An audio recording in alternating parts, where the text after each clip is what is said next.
à tous. Donc merci à tous d'être là et aussi nombreux pour cette table ronde donc sur Buffy contre les vampires, la série télé donc de Joss Whedon. Elle s'intitule Chassé à Sunnydale, une histoire de fille, point d'interrogation. Nous avons aujourd'hui pour discuter du sujet Aurélie Mendonça, qui est donc auteure aux éditions Rebelle de la saga des tarots divins, donc qui a écrit Le Sanguinaire et Le Voyageur. Nous avons Fabien Clavel, qui est auteur de 22 romans depuis 2002, si je ne dis pas de bêtises, et sur le thème du vampire, qui a écrit Homo Vampiris, paru aux éditions Mnemos, Le Miroir aux vampires chez BAM, également La Légion des Striges et Le Pouvoir des Psylles, si je me relis bien, chez BAM également.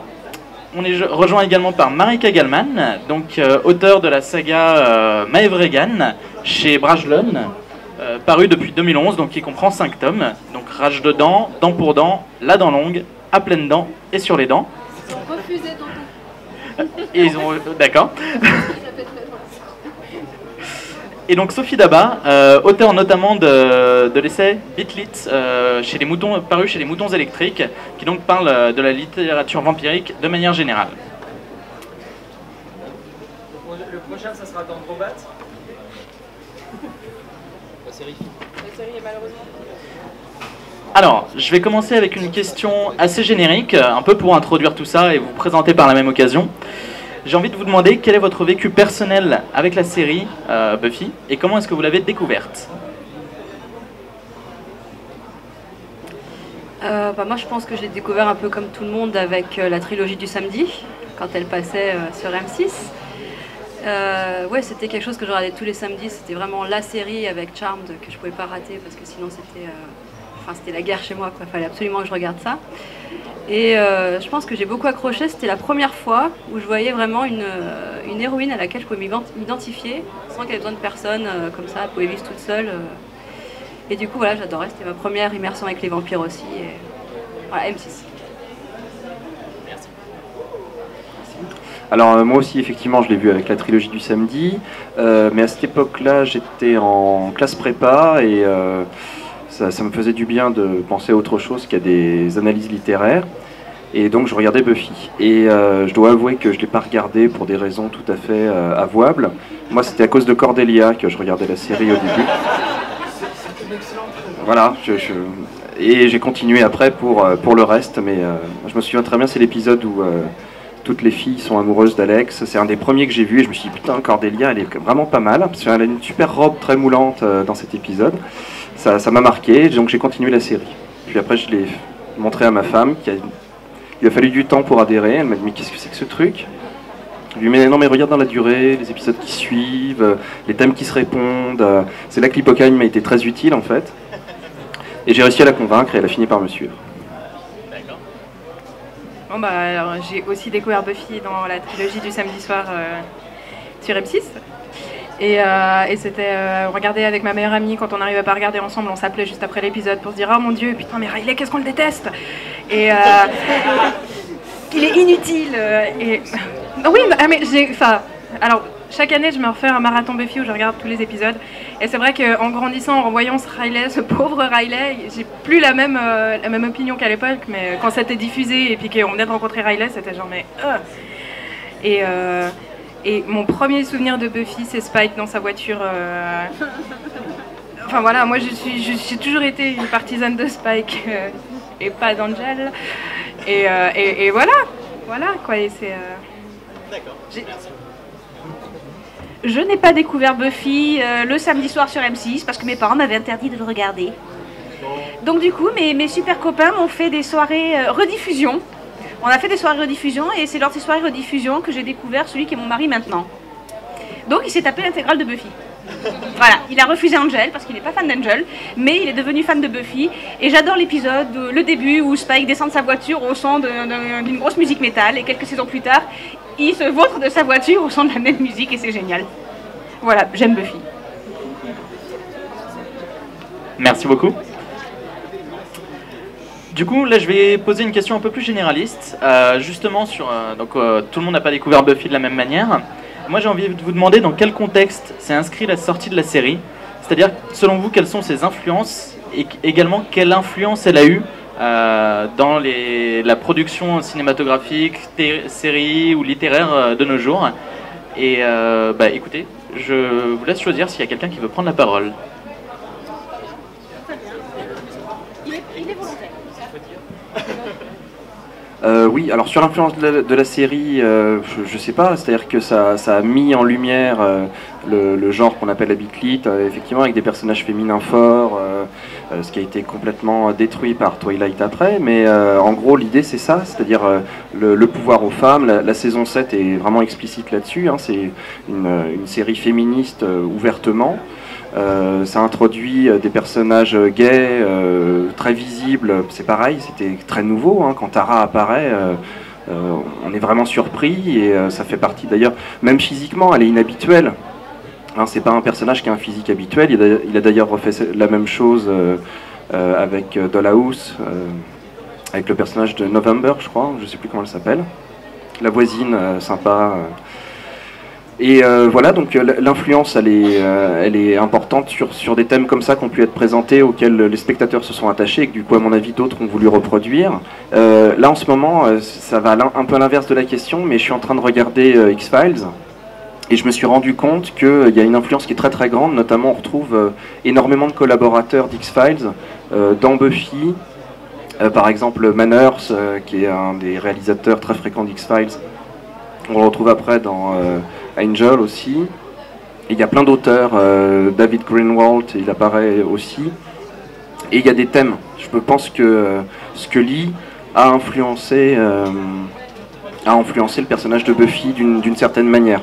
Parce que là aussi c'est un personnage féminin fort, même si tout son côté sexuel est quasiment effacé.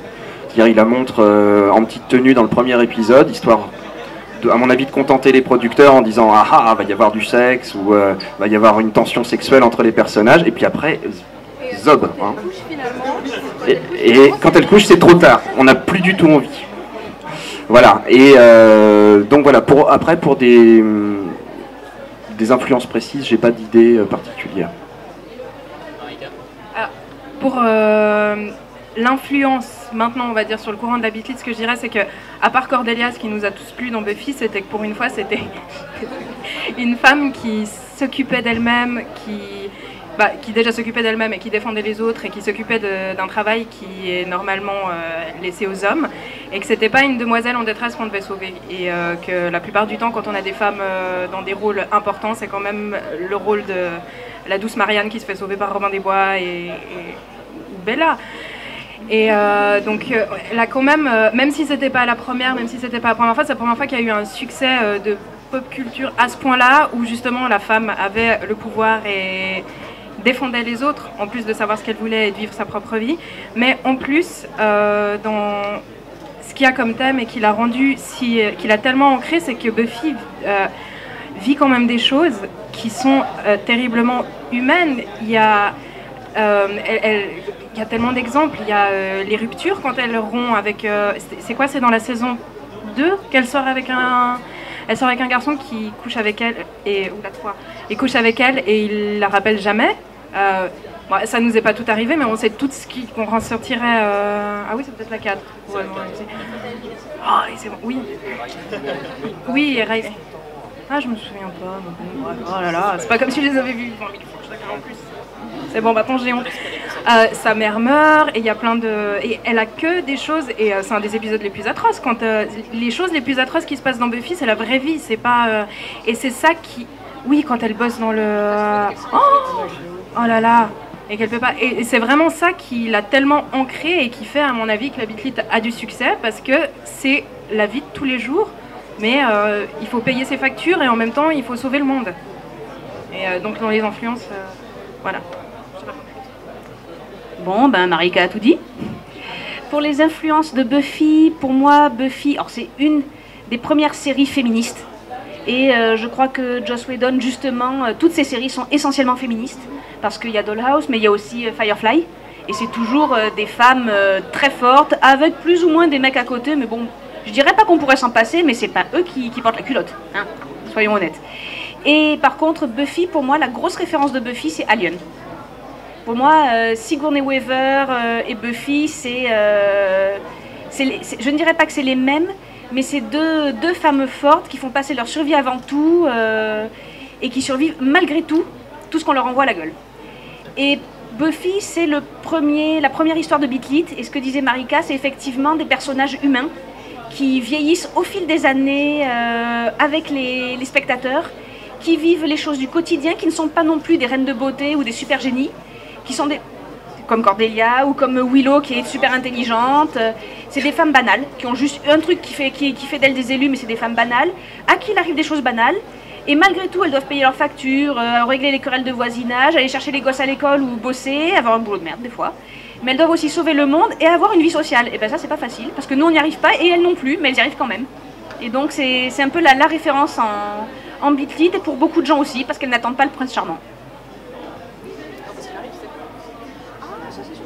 Merci.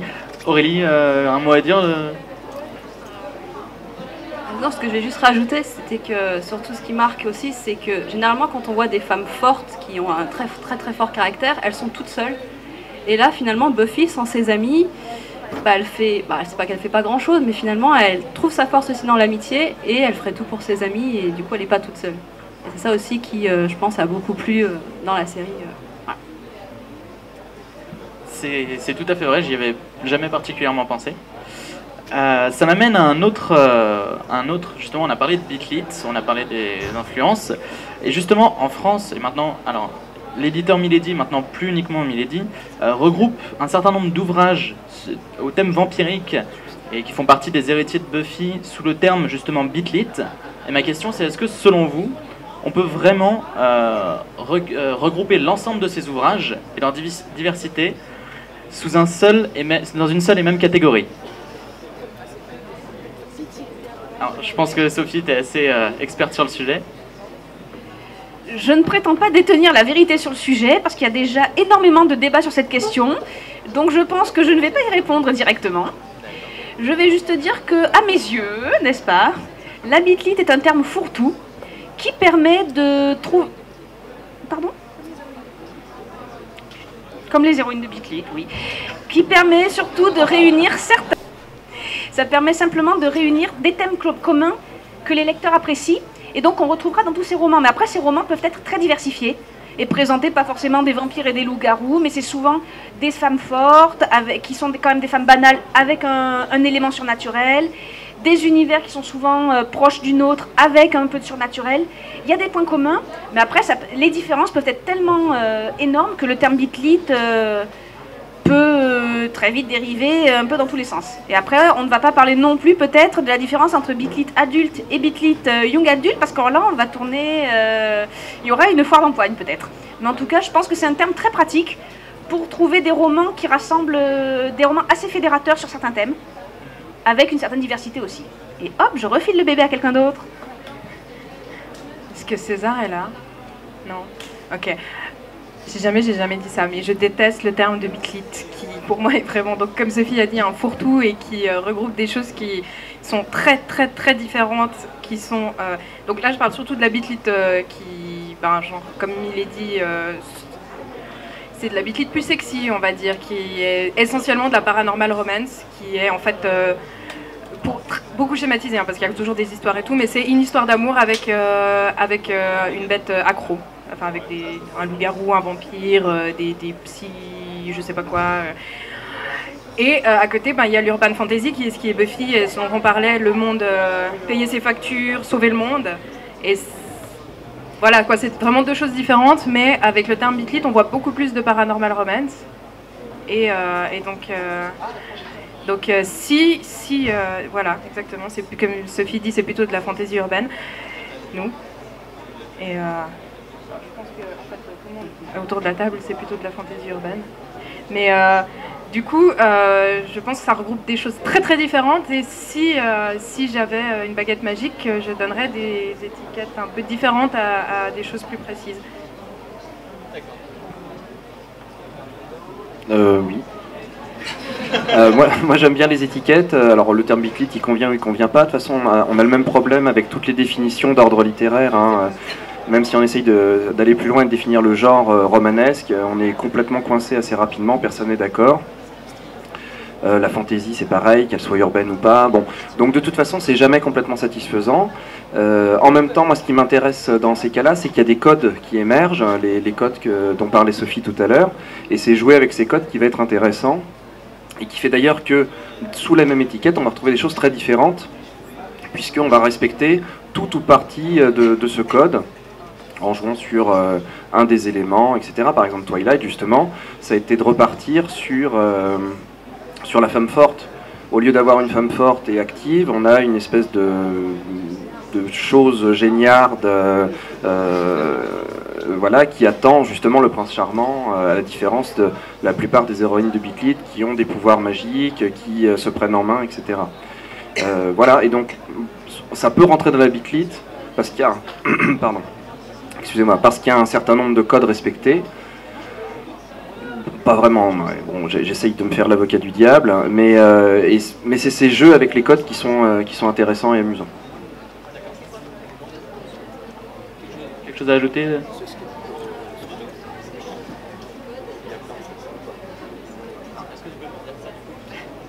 Oui, non, moi j'ai rien à dire là-dessus parce que j'ai un gros problème avec tout ce qui est code et étiquette et je suis incapable de dire qui est quoi, donc voilà. D'accord, eh ben merci. On va aborder un peu une autre thématique que vous avez déjà évoquée en fait. C'est assez génial parce que dans cette première question vous avez évoqué la plupart des thèmes que j'ai envie d'aborder aujourd'hui.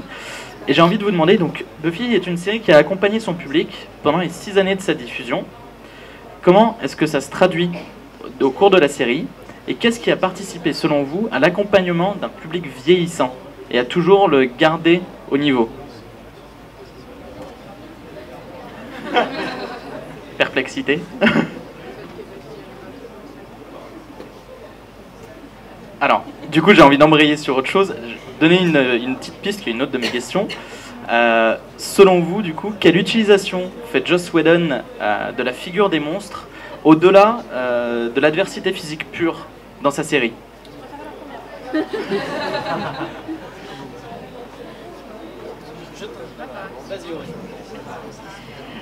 Il me semble que Joss Whedon avait dit que de toute façon les vampires c'était une métaphore pour le lycée, donc pour les profs et tout ça.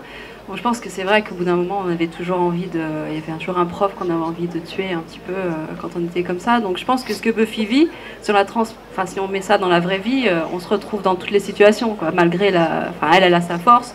Nous on est obligé de rester comme ça, mais je pense que c'est ça qui fait que voilà. D'accord. Oui, Joss Whedon en a parlé plusieurs fois. Hein. Il voulait, au départ, l'idée c'était le monstre de la semaine, et après essayer de sortir assez vite de cette logique. Hein. La saison 1 est encore beaucoup là-dedans. Et effectivement, il y a toute une réutilisation de la plupart des monstres classiques. Il y a le Frankenstein, il y a l'homme invisible. Ici la fille invisible, mais à chaque fois l'idée effectivement c'est de réinterpréter ça comme des métaphores de l'adolescence. La fille invisible c'est la personne que personne ne voit et qui du coup devient invisible. Frankenstein c'est le gars super populaire qui veut se fabriquer une fille alors qu'il est mort. Si je me souviens bien, il y a Jekyll et Hyde. À un moment c'est sur la violence physique dans le couple, etc. Donc à chaque fois il l'a réinterprété de cette manière-là. Quant aux vampires, dans Buffy, ils ont un statut qui est très très particulier et qui est à mon avis assez difficile à définir, puisque au départ c'est l'ennemi absolu, avec une exception, c'est Angel, mais lui donc c'est une contrainte magique qui lui permet de ne pas être comme il est. Il a récupéré son âme, donc il perd cette caractéristique. Et quand on passe à Spike, c'est nettement plus intéressant parce que c'est un personnage d'une ambiguïté absolue, parce que lui, il y a sa puce qui l'empêche physiquement d'agresser les gens, mais son évolution morale, elle se fait seule. Elle est aidée par cette contrainte, mais il y a une évolution morale qui se fait, et quand d'ailleurs il se rend compte que cette évolution morale n'est pas suffisante, c'est là qu'il cherche de lui-même à récupérer son âme, mais c'est l'aboutissement d'un cheminement. Et du coup, dans ces cas-là, le vampire est une figure très complexe. C'est à la fois donc l'ennemi, ça devient l'amant pour Buffy, ça peut être une forme de mentor aussi différent de Giles. C'est très très compliqué, et en même temps c'est le désir aussi de rester jeune et de ne pas vieillir, parce qu'on a plusieurs épisodes qui tournent autour de ça, notamment quand elle retrouve son ami d'enfance avec le bunker, c'est l'idée de ne pas mourir, de ne pas vieillir. c'est extrêmement complexe et je pense qu'ils ont vraiment tout balayé avec la série sur tout ce qu'on pouvait faire avec les métaphores vampiriques. Et c'est d'où la richesse de la série. Alors pour la question d'avant, pourquoi ça a bien accompagné, parce que c'est le deuxième truc que je répondrai pas. Déjà, il y a la réponse évidente, c'est qu'on vieillissait en même temps que les personnages, même s'ils étaient plus âgés que nous à la base. Mais du coup, il y avait une vraie évolution, parce que la première chose que j'ai pensé, c'est parce que Buffy n'avait pas toujours 16 ans. Et elle grandit, elle suit l'université, elle rentre dans la vie active, elle doit faire... et on était un peu plus jeunes ou pas à l'époque, mais on suivait quand même le même cheminement qu'elle, et tout s'imbriquait bien. Et pourquoi ça a aussi bien collé, je sais pas, moi j'ai envie de dire c'est parce que je sais pas, Joss Whedon m'a un peu appris la vie quand même au travers de Buffy, et une énorme partie de mon humour, peut-être un peu d'ailleurs le plus pourri, vient de là-bas aussi, parce que sérieusement, et au bout de la 3e apocalypse, qu'est-ce qu'on fait? Ouais, bon, bah, c'est la même chose que d'habitude, quoi. Il y a des épisodes qui sont absolument géniaux, cultissimes. Qu'est-ce qu'ils disent dans l'épisode musical? Ah ouais, bah, c'est encore une apocalypse, qu'est-ce que ça va changer, quoi. Et cette espèce d'humour face à l'adversité, ouais, c'est de la famille. La réponse est dans ta question. Alors, moi, je vais essayer de répondre aux deux questions à la fois. Pourquoi Buffy nous a accompagnés? Et quelle est la relation au monstre? Je pense que c'est aussi parce que Buffy possède une part de noirceur. Au fil du temps, à force de fréquenter les monstres et de les combattre, elle devient un petit peu un monstre aussi. Elle se pose de plus en plus la question de ses actes, de ce qui fait d'elle un humain, et à force de fréquenter les monstres, est-ce qu'elle n'en est pas devenue un? Et je pense que c'est une part qu'on possède peut-être un petit peu tous en nous aussi, à s'interroger sur nos actes, sur le mal qu'on peut faire, sur les conneries qu'on a faites, sur nos relations avec les autres. Donc ce qui fait qu'on se retrouve dans cette interrogation que développe petit à petit l'héroïne au fil du temps. Et dans sa relation au monstre, moi il y a un épisode qui m'a marqué, c'est dans la dernière saison, où elle se pose énormément... Dans la dernière saison, elle s'interroge de plus en plus sur sa relation avec le mal absolu et avec Spike. Et le mal absolu vient la voir et il lui dit, elle lui dit non, je suis heureuse. Et il lui dit, mais si tu es si heureuse, pourquoi tu es pas dans les bras de ton cadavre? Et en parlant de Spike. Et je me suis dit, voilà, à la fois, les deux questions m'ont évoqué ça. La relation au monstre et ce qui nous touche dans Buffy, c'est à la fois le fait qu'elle est humaine et qu'elle se pose des questions sur sa nature et sur sa relation avec les autres. Les autres étant ceux qu'elle fréquente au quotidien, c'est les monstres, qui sont à la fois des humains aussi parfois, mais des humains un petit peu monstrueux. Que fait Spike dans la saison 7? Le monstre, la vraie chose horrible que fait Spike dans la saison 7, c'est quand même dans la salle de bain quand il essaye de la violer. Et du coup, encore 6. Non mais chaque fois, mais moi chaque fois je les regarde à la suite, donc pardon. J'ai des semaines où je ne sors pas beaucoup de chez moi. À la fin, les monstres ont des comportements... Merci, j'arrivais plus à le dire en français, des comportements... C'est ce que j'ai dit tout à l'heure. C'est vraiment ça, donc ils sont... Ouais, mais on va partir en fait toutes les deux. Donc, oui, enfin non. C'est vrai. Et donc l'évolution du monstre, c'est que plus ça va, plus les monstres prennent un caractère humain. Dans la saison 7... On est d'accord cette fois-ci dans la saison 7. Hein. Le vrai méchant prend les traits de vrais personnages, prend souvent les traits de Buffy, prend les traits de tout le monde. Donc le mal devient... le vrai mal à la fin devient humain, même s'il ne l'est pas du tout. C'est le mal le plus primaire, comme on dit en français. Mais Pardon ? Primitif, merci. Je suis auteur. Mais... Voilà, donc dans l'évolution, en fait, au début, c'était vraiment genre des gentils petits vampires qui tuent tout le monde, hop, mais à la fin, c'est le mal profond, quoi, qui ronge l'humanité. Merci beaucoup pour vos réponses assez complètes sur ces deux questions. Personne n'a rien à ajouter sur celle-là pour l'instant? Pour l'instant. Du coup, j'ai envie de revenir sur un autre thème que vous avez abordé dans l'introduction de cette table ronde, qui est l'aspect féministe de la série. Et je me demandais, selon vous, quelle est la vision du patriarcat, et donc intrinsèquement de la relation paternelle, qui est délivrée dans la série Buffy contre les vampires? Alors, Buffy, déjà son père est jamais là. Donc la figure de la mère qu'elle écoute peu sporadiquement, mais voilà. Giles, c'est pareil, c'est son mentor, mais elle met du temps avant de comprendre qu'il est là pour elle et que finalement, il fait pas les choses juste pour la contrarier. Et c'est vrai que la figure du père dans la série, il faut vraiment qu'elle grandisse en fait pour se rendre compte qu'elle en a besoin. Qu'au début, c'est une fille et puis elle fait ses petits trucs avec ses vampires, avec ses amis et Giles, c'est un vieux et puis elle s'en fout, quoi. Mais finalement, en grandissant, je pense qu'elle se rend compte que la figure du père est importante pour elle et c'est à partir de là qu'elle arrive à se construire un peu mieux quand elle accepte les conseils de Giles, en fait, je pense. Oui, là, effectivement, le père, pardon, il apparaît dans 2 épisodes, et c'est Giles qui incarne la figure paternelle. Il y a d'ailleurs un article dans Philo-série Buffy qui vient de sortir, qui est très bien là-dessus, sur justement le moment où... alors ça se construit petit à petit, mais c'est le moment où il va y avoir l'épreuve de Buffy pour sa majorité, et où la relation établie avec Giles, justement, elle devient... tout à fait explicitement paternelle, puisqu'elle lui dit c'est ce que les observateurs peuvent emmener leur fille à la patinoire ou leur tueuse et tout, et lui il est en train de lui faire passer un test, et en fait le moment où elle le reconnaît vraiment complètement comme une figure paternelle, c'est le moment où il a trahi, puisqu'il va obéir à l'instance supérieure des observateurs et lui faire subir cette épreuve absolument ignoble, qui va partir en plus en quenouille, si j'ose dire.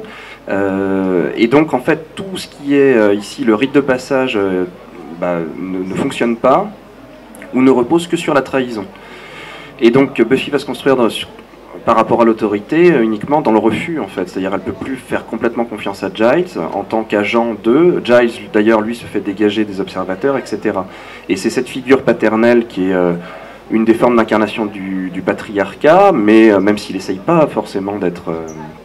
Enfin, on le voit, c'est l'incarnation de la tradition, Giles aussi, donc ça peut être cette forme-là, mais qui est détruite petit à petit. Et c'est quasiment la même chose. Willow, pareil, on ne voit jamais son père, si je me souviens bien. On voit sa mère, si, quand elle essaye de la brûler. Quand ils veulent brûler les sorcières, là où Amy se fait transformer en rat. Mais c'est quasiment le seul moment où on la voit. C'est pareil, si je me souviens bien, je crois qu'on voit que la mère, ou en tout cas on l'entend d'Alex ou de Xander.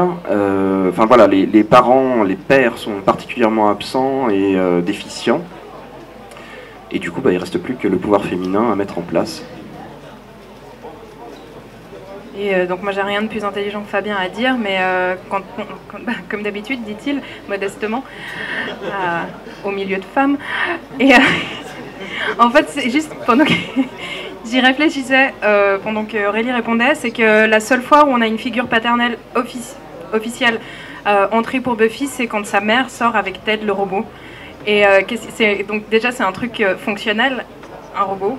Je cherche un mot, vas-y, trouve-le-moi. Bien huilé, mais laisse tomber.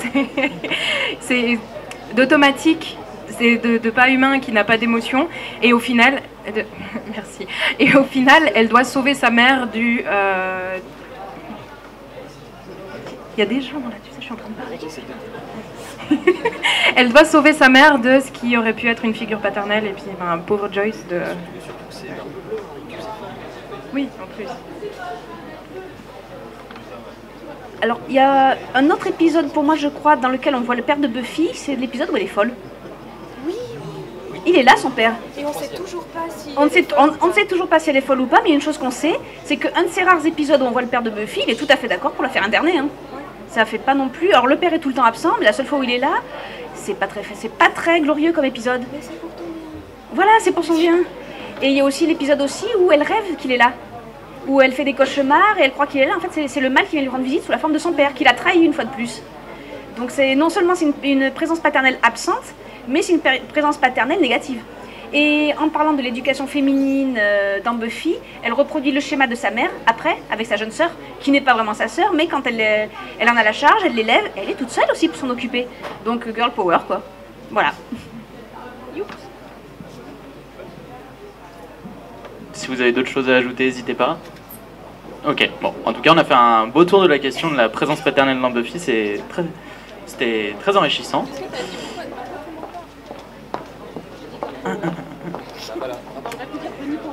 Mais du coup, j'ai une question liée à tous ces thèmes qu'on a abordés. C'est que justement, Buffy a abordé des thèmes de société, souvent sur la différence, sur l'homosexualité, sur le questionnement des genres, sur le patriarcat, l'absence paternelle. Est-ce que vous, là c'est une question d'avis personnel, est-ce que vous considérez que Buffy est une série subversive? J'ai envie de changer d'ordre. On va commencer par Sophie. Bonjour, je m'appelle Sophie, j'ai pas d'avis. C'est horrible de me faire commencer comme ça. Mais qu'est-ce que tu veux dire exactement par subversif? Très, très bon habillage et mobilisation du temps. Donc ma question c'est, est-ce que selon vous, c'est une série qui sert uniquement son propos profond comme on peut le voir, ou est-ce qu'elle a aussi pour sujet vraiment les aventures qu'on y voit? C'est-à-dire, est-ce que c'est une série qui a été faite uniquement pour faire passer des idées subversives, ou également pour juste pour le plaisir de la chose et le plaisir de l'aventure, ou un mélange de deux? Après, c'est pas à moi de répondre aux questions. Quelqu'un? Allez, on y va. Je vais répondre à la question par une autre question. Pourquoi est-ce que l'un exclurait l'autre? Je pense que si Joss Whedon avait fait cette série juste pour le fun, je pense pas qu'elle contiendrait autant de réflexions et de thèmes subversifs. Et je pense qu'il avait fait ça uniquement pour faire une série éducative sur son avis sur la société et sur ses opinions, ce serait juste super chiant. Donc je pense qu'il a voulu faire les deux à la fois. Et il y a une auteure qui m'en a parlé, c'était... voilà. C'était une auteure que j'aime beaucoup, qui a écrit... Non, désolé, non, pas toi. L'auteur qui a écrit Femme de l'autre monde. Donc, Marika. Kelly Armstrong, qui m'a dit qui a écrit Femme de l'autre monde, qui est également une série assez féministe, avec beaucoup de créatures surnaturelles et des femmes très fortes. Et elle me disait qu'en fait, les mondes imaginaires, ça permettait de faire passer énormément de messages qui ne passeraient pas si c'était juste dit comme ça sur la table en faisant la morale aux gens, que ça permettait de raconter des histoires avec des petites leçons, des petits proverbes qui restent en tête et qui font réfléchir sans en avoir l'air, sans écraser les idées à coups de burin sur la tête des gens. Voilà. Donc je pense que c'est les deux à la fois et que ça permet de... Moi en tout cas, comme disait Marika, j'ai grandi avec Buffy, ça m'a appris beaucoup de choses. J'ai grandi avec et j'en reste fan et je me suis bien amusée à crier « Vas-y, Spike, casse-lui la gueule, Angel !» C'était bien. Attention, remarque féministe type Buffy qui va arriver, mais un des seuls trucs intelligents que m'a dit mon père, c'était que pour apprendre quelque chose, il fallait en fait le comprendre. Et ça va... Oui, mais c'est le seul truc intelligent qu'il a dit. Mais oui, ouais. Il a dit des trucs drôles, je te raconterai après. Et il a dit beaucoup plus de trucs drôles qu'intelligents. Et du coup, mettre ça sous forme d'histoire, avec beaucoup d'humour, avec beaucoup d'aventure, mais avec des personnages auxquels on arrive à s'identifier, quand il arrive des choses, quand il y a des injustices, quand il y a des choses qui arrivent pour les conséquences logiques d'autres actions ou événements, on arrive à s'identifier aux personnages et du coup on comprend. On arrive à comprendre, par exemple, je sais pas, pardon ? Oui, mais justement, comment on peut se sentir, par exemple, quand on est la fille ignorée qui devient invisible, alors qu'on n'est pas, que nous, ça nous est pas arrivé, ou bien l'incompréhension des gens face à l'homosexualité, alors que nous, on est hétéros, ou enfin, c'est des exemples, c'est les premiers qui me sont passés par la tête, parce qu'en cette saison, il y en a 7, hein, je le sais. Mais du coup, c'est vrai que... Oui, et puis les BD, les comics. Mais du coup, on s'identifie au personnage, on comprend et on retient. Donc moi, je suis du même avis que Sophie. C'est le premier truc qui m'est arrivé, qui m'est passé par l'esprit, c'est pourquoi pas les deux à la fois, parce que c'est comme ça que c'est le plus utile. Oui, la saison 7 d'ailleurs témoigne un peu de ça, c'est-à-dire le moment où ça devient vraiment sérieux, où ils disent nous sommes en guerre, etc. C'est les moments où il y a les épisodes qui sont ennuyeux dans Buffy, dans la saison 7. J'ai beau adorer Buffy, la saison 7, il y a des moments vraiment un peu plombés, un peu fatigants. Et c'est justement quand la morale devient explicite. Et effectivement, le travail avec la fantaisie et tout le merveilleux, etc., quelle que soit l'étiquette qu'on colle, c'est justement de faire passer des messages de façon douce. Là où Joss Whedon, je ne sais pas s'il est vraiment subversif, parce qu'il n'y a personne qui a demandé l'interdiction, enfin pas à ma connaissance en tout cas, qui a demandé l'interdiction de Buffy, qui s'est insurgé en disant Buffy c'est scandaleux, c'est le mal et tout. Alors que par exemple pour Harry Potter, on a eu des religieux, par exemple, extrémistes, qui voulaient brûler Harry Potter, les livres, l'auteur, les lecteurs peut-être en même temps, je ne sais pas, à l'ancienne. Mais je pense que la série surtout est novatrice, c'est-à-dire qu'elle introduit des thèmes qui étaient parfois déjà présents dans la fiction télévisée, mais qu'il a été montré de façon plus claire. Et notamment, effectivement, sur le passage du temps, ce qu'on disait au début, c'est-à-dire qu'au lieu d'avoir des séries où on repart à zéro à chaque début d'épisode, là, il y a un écoulement du temps. Effectivement, du coup, la perception du spectateur n'a plus rien à voir. C'est une série qui est faite quand même pour être regardée à la suite.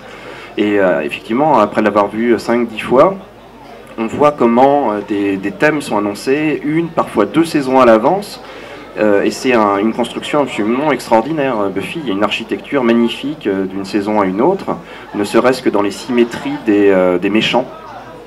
Si on se focalise que sur les méchants, on s'aperçoit que le maître du début répond complètement aux Ubervamp de la fin, et on pourrait continuer comme ça. Et le seul qui synthétise tout, c'est Adam au milieu, qui est à la fois robot, humain, un peu magique aussi à un moment, etc. Et c'est la synthèse absolue. Et autour, il y a une symétrie parfaite des méchants. Au niveau de la position d'ailleurs qu'ils occupent dans l'espace, dans la saison 5, c'est Gloria. Dans la saison 3, c'est qui déjà qui est en l'air? C'est le maire, qui est... voilà, on a le trio dans la saison 6. On a une espèce de trio aussi avec Angel, Spike et Drusilla dans la saison 2. Donc ça va. Bon. Et donc la force de cette série, c'est effectivement cette construction qui est très solide, alors qu'il y a quand même une écriture qui est collective, et sur une très longue durée, ils ont changé de chaîne, etc. Et c'est d'être arrivé à faire passer des thèmes comme ça, un petit peu subversifs, mais sur des networks américains quand même. Alors peut-être pas les 2 derniers, je ne sais plus si c'était du network, les 2 dernières saisons, là où justement ils abordent de la sexualité sadomasochiste avec Spike et Buffy, même si c'est suggéré, on comprend quand même vraiment bien de quoi il s'agit. Bon bah faut le faire quand même dans une série comme ça. Ah t'avais pas compris, on en reparlera. Excusez-la. Tu sais, t'es sûr que t'as vu les 7 saisons? Parce que ça se trouve tu t'es arrêté à la 5e, hein. Il y en a 7. 7. Ah, bon, donc il y aura un truc à rectifier pour la prochaine fois. Et donc voilà, et effectivement, et c'est justement en jouant sur à la fois le spectaculaire, c'est ce que disait Sophie, c'est ce que disait Marika, et sur l'apprentissage derrière. Et moi je pense que ça passe vraiment par un travail sur la structure. Ouais, alors pour moi l'exemple qui montre le mieux quand même la partie subversive et le fun, c'est l'épisode musical, qui finalement, moi c'est mon épisode préféré. Jusque-là, j'ai adoré la série. Après l'épisode musical, je commence un peu pas à me lasser, mais c'est quand même un peu plus compliqué parce que c'est vachement sérieux après. Mais l'épisode musical, première fois qu'on regarde, on se dit c'est rigolo, quoi. Il y a pas, ils chantent, c'est sympa. Finalement, quand on écoute les paroles et quand on se rend compte que ça clôt beaucoup d'histoires et que ça amène aussi beaucoup d'autres intrigues, finalement, c'est tout un travail dans cet épisode-là qui montre autant les thèmes qui sont chers à la série, et puis c'est un épisode pour le fun parce que tout le monde chante, tout le monde danse, et c'est rigolo, quoi. D'accord, bah merci. Est-ce qu'il vous est venu autre chose sur ce thème ou... D'accord. J'ai envie il nous reste un petit peu de temps, j'ai envie de vous amener sur une autre thématique. On sort un peu de tout ce côté subversif, et on revient un peu à l'aspect influence. Et donc justement Buffy est la tueuse, donc l'être qui devrait être le parfait opposé de sa cible. Pourtant c'est pas toujours le cas. On remarque justement ce dont parlait Sophie un peu plus tôt, qu'il y a une part d'ombre qui se développe chez Buffy. Et comment sont traitées ces connivences entre chasseurs et cibles dans la série? Et est-ce que ça fait écho, est-ce que ça ferait pas écho à d'autres grands chasseurs dans la littérature vampirique? Qui se sent de commencer là-dessus? Marika, je te sens inspirée. Oui, je vais répondre qu'à une partie parce que il faut que je laisse un peu de trucs pour les autres. De rien.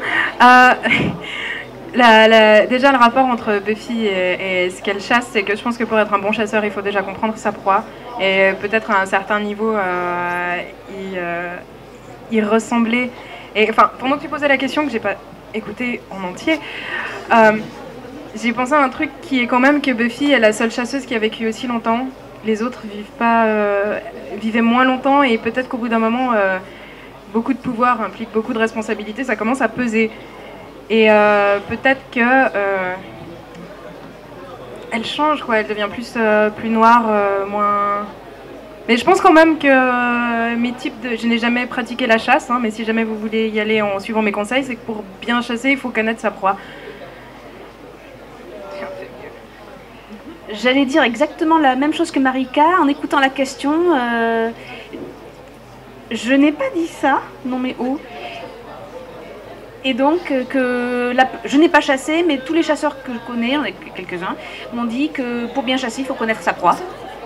J'ai pas dit des conneries. Non, pour une fois, t'as pas dit de conneries, c'est fou, hein. Ah, pardon. Pas sur le sujet, si vous voulez aller... mais là, c'est pas terrible. Chacun ses goûts, écoute. Moi, j'aime bien trucider les petits mammifères des bois, c'est mignon, c'est festif. Et après, je m'accroche la queue dans les cheveux. Mais elle est végétarienne, hein. C'était des blagues. Ceci dit, on parlait même à l'époque des Indiens et tout, il y avait les hommes des bois. Les chasseurs, c'était des hommes des bois. Et ils s'habillaient avec les peaux de leurs animaux, et ci et ça, voilà, c'est convivial pour épater ses amis. Mais donc, j'en étais où? Donc, pour ressembler au fait d'une part d'ombre, ça arrive très souvent dans la Beat-Lit qu'au fil des saisons, à force de fréquenter les monstres, même si c'est pour les tuer, les chasseuses finissent par se poser des questions parce qu'elles se demandent si elles-mêmes n'en sont pas devenues des monstres. Et on retrouve même aussi ce thème dans la plupart des romans policiers. Quand ça se développe en série, certains enquêteurs, à force de traquer les criminels, de les étudier, finissent par se demander si eux-mêmes n'en deviennent pas. Ou... Pardon ? Oui. Mais aussi le fait aussi que parfois pour parvenir à certains buts, il faut faire des choses répréhensibles. Comme on dit, la fin justifie les moyens, sauf que si pour sauver quelqu'un, on en trucide 3 autres, est-ce qu'on n'est pas sur le même monstre ? Donc en fait, je pense que c'est un thème qui est propre à la Beat-Lit, mais pas forcément. Et souvent, le chasseur prend une part de sa proie ou des monstres qu'il traque, et c'est pas... je dirais pas que c'est naturel, mais c'est assez fréquent, et c'est pas forcément propre à Buffy, même si Buffy fait partie des premières séries à l'avoir peut-être monté de façon explicite sur cette saison. Fabien ? Hop là! Alors je vais le dire parce que Marika a oublié d'en parler, mais effectivement les pouvoirs de Buffy, on a bien vu qu'on l'apprend, alors là je sais plus dans quelle saison on le voit, ça doit être la 6 ou la 7. T'en sais rien du tout, fais pas semblant. C'est là où on découvre que l'origine des pouvoirs des tueuses sont démoniaques, et donc il y a une même nature entre les deux. Moi je voudrais insister, alors ça c'est un classique, hein, le chasseur et la proie, etc. Buffy c'est pas qu'un chasseur, c'est aussi une guerrière. Et c'est pas exactement la même figure, c'est-à-dire elle est pas sans arrêt elle court aussi beaucoup après les vampires, mais elle combat, et toute la métaphore de l'armée dans la saison 7 est suffisamment lourde pour qu'on le comprenne. Et il y a cette idée, à mon avis aussi, d'exclusion de l'humanité, dans le sens où il y a le thème antique, par exemple, de la fureur guerrière, c'est-à-dire que le guerrier au combat entre dans une espèce de transe. On retrouve ça avec les berserks qui mordent leur bouclier et qui se battent jusqu'à tomber morts et qui sentent pas les blessures. Et je pense qu'on a une illustration de cette idée au moment où Faith tue un être humain, alors qu'elle est persuadée de tuer un vampire. Et c'est le moment justement où elle bascule ailleurs, alors que Buffy n'a jamais commis cette erreur. Il y a une fois, je crois, où elle pense avoir commis cette erreur, c'est-à-dire que c'est un piège, je sais plus, où il joue avec le temps, etc. Ça doit être la saison 6 encore, où elle est persuadée aussi d'avoir tué un être humain. Tout ça, c'est des avertissements du fait que le guerrier, comme le chasseur, à un certain moment, doit s'extraire de l'humanité pour faire son travail, mais avec les risques que ça comporte. Et le travail de Buffy, c'est de rester humaine tout en étant tueuse.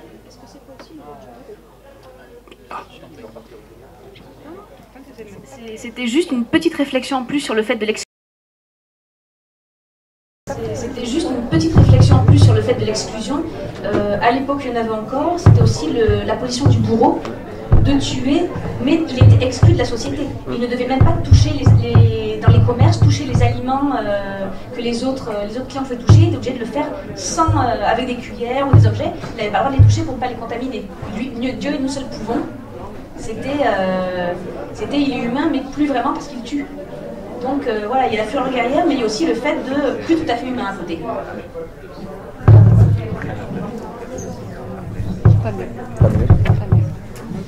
Rien à dire du tout?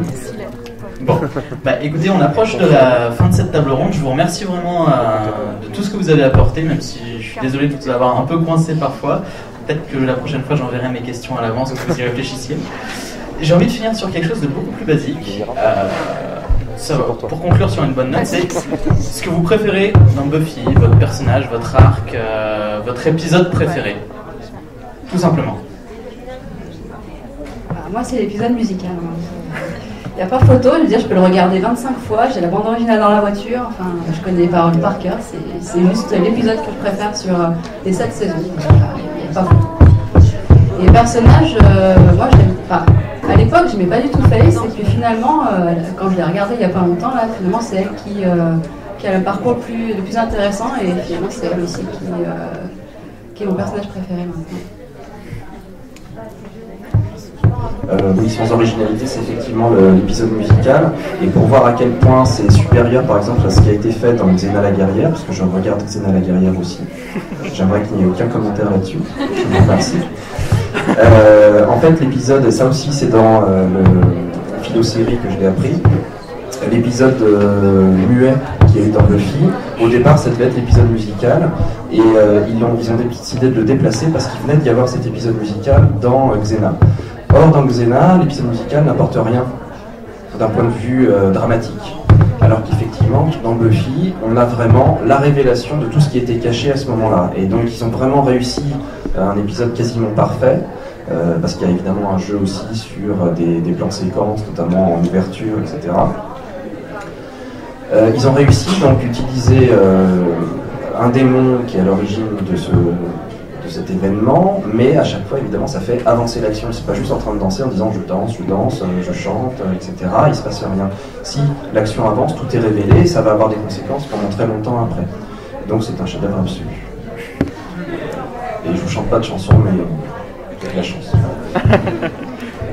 Alors moi c'est l'égalité entre l'épisode musical et Hush, qui est donc l'épisode muet.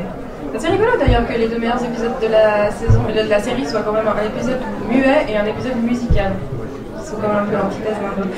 Parce que juste, c'est en même temps super creepy, tendu. Les gentlemen sont des créatures juste absolument géniales, quoi, comme ils arrivent à être tout bizarres comme ça. Et, ils sont géniaux. Et quand même, on se rend compte que crier, c'est la première réaction quand on a peur, quand on veut appeler à l'aide. Et pas pouvoir faire de bruit, c'est un des trucs les plus horribles qui peut arriver. Et personnage préféré. Je sais pas qui est mon personnage préféré. Donc lui c'est Spike, donc moi je pense aussi que c'est Spike. C'est quand même... je pense que c'était mon premier gros... même en confession, hein, ça va tous vous surprendre, mon premier gros faible télévisé. Non, Spike, son fichu caractère, son humour, sa répartie, c'est... Et puis son faux accent anglais, absolument génial. Spike qui se souvient pas qu'il est Spike et puis qui croit qu'il est le fils de Giles Randy. C'est génial, ouais. Spike sur toute la... Spike dans la saison 5 quand ils sont amoureux avec Buffy pour de faux et puis que le Daniel fait exactement ça. C'est génial. Spike est le personnage, mais les autres sont géniaux aussi. Alors une fois, lui demander qui n'aimez-vous pas, Riley. Je crois que je vais pas être originale. L'épisode muet, l'épisode musical et Spike. L'épisode muet, je dois avouer quand même que les gentlemen, j'en ai fait des cauchemars. Pendant plusieurs semaines, je me suis réveillée. Ah ben non, je pouvais... Ah ben si, moi je peux. J'en connais qui n'a pas été content parce que moi je pouvais crier. Et oui. Il le mime bien, n'est-ce pas? Donc voilà, et oui, Spike, le premier crush, ça a été lui, hein, parce que sans conteste. Sans juste Spike, avec Le ridicule aussi, parce qu'il y a des épisodes, des moments où il est vachement ridicule. Quand il se vautre, il y a un épisode où on le voit arriver, grosse musique, belle voiture, la grosse botte qui écrase le panneau de Solidaire. Et quelques saisons plus tard, la même chose, et il se vautre parce qu'il est ivre-mort. C'est fabuleux. Il y a des épisodes où il est ridicule, où Angel se moque de lui, et il est génial. C'est un personnage humain. Oui, et Angel, la bagarre entre Angel et Spike. Et il y a un épisode aussi qui n'est pas parmi les... Quand il est énervé par Harmony. Il y a un épisode que j'adore aussi, c'est celui où avec Buffy il casse une maison. C'est génial. C'est génial. Non, c'est pas très comique. Mais voilà, je vais arrêter là. Hop. Il y avait aussi le dernier épisode de la saison 5, The Gift, quand Buffy se sacrifie. Mais c'est pas... Je sais même pas parce que il y a pas longtemps j'ai vu cet épisode, j'ai revu mon compte, qui est aussi vachement marquant. Mais là, du coup, c'est pas un épisode plaisir, qu'elle se prend plein la gueule par un dieu et puis après elle se sacrifie. Et puis... maintenant, j'en ai pas Attends. Un dernier ajout. Il y a aussi encore un épisode qui m'a marqué, c'est Sweet Resurrection. Quand elle est très bien dans son cercueil, qu'elle est toute contente, on la ramène et c'est le carnage sur Terre. Sa première réaction, c'est je suis en enfer. Non, non, c'est chez nous, c'est notre monde, c'est l'enfer. C'est pour ça que en fait, l'épisode c'est pour ça que l'épisode musical est tellement triste parce que c'est festif et tout, mais quand on entend ce que chante Buffy, c'est horrible. Ça, il y a des moments, ça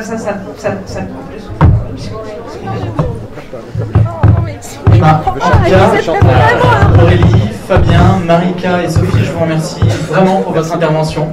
Et puis merci à tous d'avoir assisté à cette table ronde. Et puis je vous incite à rester parce que juste après il va y avoir un quiz sur Buffy contre les vampires justement et un quiz sur le cinéma, le chasseur de vampires dans le cinéma. Voilà, merci à tous.